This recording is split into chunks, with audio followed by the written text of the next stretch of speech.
Il y a quelques jours, un Guinéen du nom de Adama Condé est tombé sous les balles dans la ville de Namur en Belgique. Une bavure policière que condamnent les autorités guinéennes.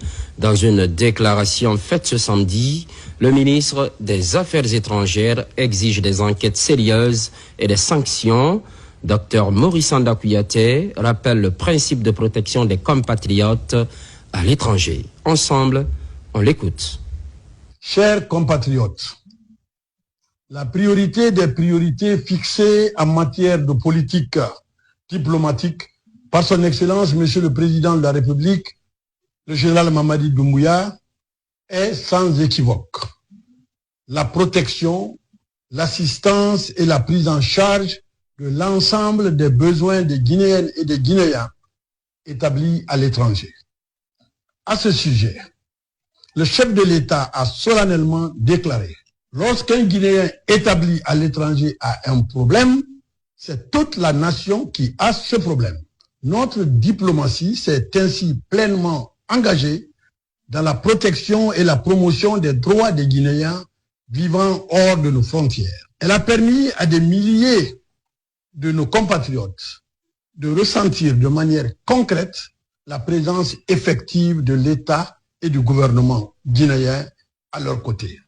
Aussi fermement attachés à la protection des ressortissants étrangers vivant sur notre territoire, la République de Guinée l'est plus encore à la défense de ses propres citoyens établis à l'étranger. Cependant, ce tableau jusque-là porteur d'espoir et de confiance vient d'être douloureusement assombri par la mort tragique de notre compatriote, M. Adama Condé, âgé de 34 ans, qui résidait dans la ville de Namur, en Belgique, à la suite d'une altercation avec les forces de police belges. Sitôt connu, des instructions fermes ont été immédiatement données à partir de Conakry à notre ambassade près le Royaume de Belgique, afin d'établir un rapport circonstancié sur les faits. Ce rapport est corroboré par le communiqué officiel du parquet de Namur.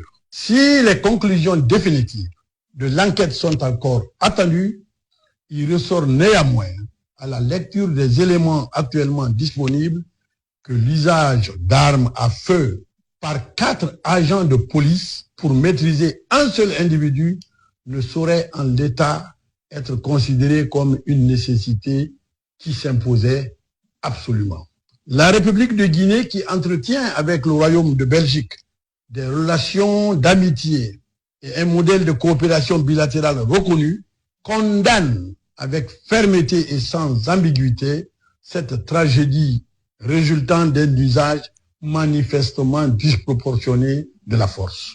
La Guinée exige que les diligences nécessaires soient prises par les autorités belges afin de mener une enquête indépendante, crédible et transparente, et que les auteurs de cet acte soient traduits devant les juridictions compétentes et sanctionnés à la hauteur de leurs responsabilités. Le chef de l'État, le président de la République et son gouvernement expriment leurs sincères condoléances au peuple de Guinée ainsi qu'à la famille durement éprouvée du défunt. Ils réaffirment leur engagement à faire toute la lumière sur cet assassinat et à assurer le rapatriement de la dépouille mortelle de notre compatriote dès la clôture de l'enquête en cours. Je vous remercie.